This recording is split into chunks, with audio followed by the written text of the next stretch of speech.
saisir les contours harmonieux d'une affection vulnérable pour la vierge de ses fantasmes surnaturels, il erre virtuellement le long et à travers la douce tendresse de l'apparence inexistante de ses images bien-aimées, embourbé dans la vision de ses idées fixes, ou aussi de ses faiblesses, d'une modestie sous-développée, lorsque l'incapacité à se fortifier joue un cruel tour à son inviolabilité. Entraîné à résister à l'attraction de personnes inexistantes à proximité, dans une confusion presque inconsciente, il se tue, consumé par le désir de fusionner de toutes les manières inimaginables avec l'idole de la passion, qui recouvre peu à peu son corps faible et volontaire dans la pulsation d'un redémarrage.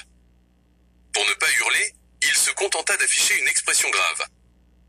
Extérieurement, son apparence ne trahissait pas son désir pour la théorie de la proximité des corps sous le pouvoir d'une attraction insoutenablement attirante, douloureusement familière. Pendant ce temps, sa partenaire, prise d'un vertige envieux, commença à se divertir de son côté. Ses pensées s'évadaient loin des circonstances et des événements réels, et sa peau, par endroits, acceptait la caresse délicate des doigts en tous ses points fascinants, à la frontière du jour et de la nuit, dans cette zone désignée, sans la présence superflue des visages. Cette fois, elle parvint à s'enfoncer encore plus profondément dans les tumeurs molles de son intimité, nourrie par un besoin impérieux de se connaître pleinement et d'assouvir la douce excitation de pensées obsessionnelles concernant une personne inexistante à proximité.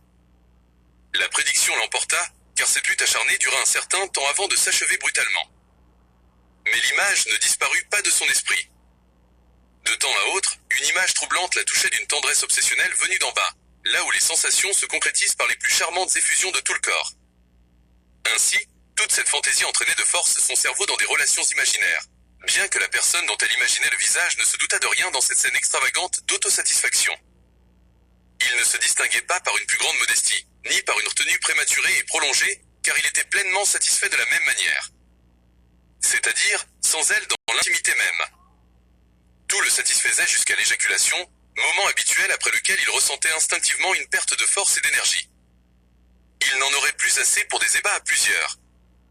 Son plaisir s'évanouissait, le laissant seul contre les murs de marbre inerte. Il n'avait plus la force de penser, l'anticipation avait disparu, victime de son impuissance. Comme un rêve, il s'empara de lui sans qu'il ait son mot à dire. Il se voyait en héros combler un amant, après quoi sa partenaire ne pouvait plus le satisfaire que visuellement. Qui oserait dire que c'est différent pour les hommes? Et pendant ce temps, elle s'efforçait de surpasser les succès d'une autre au lit, une expérience qui ne la laissait pas indifférente. Elle ne remarquait même pas la fatigue de son partenaire après une rencontre intime stérile. Un couple d'amoureux avait fait naître en elle une excitation intense, et elle y avait cru longtemps et avec acharnement, jusqu'à ce qu'elle remarque l'impuissance reconnaissante d'un partenaire épuisé, exténué par ses caresses et les vaines caresses de leurs ébats amoureux habituels. L'image de couples épanouis, seuls dans un cadre luxueux, ne la laissa pas indifférente. Elle avait pourtant captivé son attention pendant un long moment, comme une douce rêverie. Un couple d'amoureux se caressait, savourait sa beauté mutuelle et, incrédule, se réjouissait de se voir côte à côte, profitant de ces instants de complicité intense. Ils s'admiraient, contemplaient avec bonheur et sérénité la nature de ce rendez-vous exceptionnel, où ils pouvaient se tourner l'un vers l'autre sans effort et comparer leurs souvenirs avec de fabuleux épisodes déjà vécus. L'un d'eux était comblé, ce qui changea radicalement le cours de ses pensées. Il semblait avoir dompté un puissant destrier dans le tumulte de l'existence. Quelle qu'elle soit, il porte une attention respectueuse aux lignes harmonieuses de sa silhouette, cherchant à sublimer son allure et son charme. Si un styliste sommeille en lui, il est capable d'apporter les touches finales à la beauté de l'élu de ses rêves. Investir dans son apparence devient une priorité absolue qui pourrait bien se transformer en tradition lors de leur prochaine rencontre. Elle confie son artiste à une amie proche. Dès lors, tout se déroule sans accroc.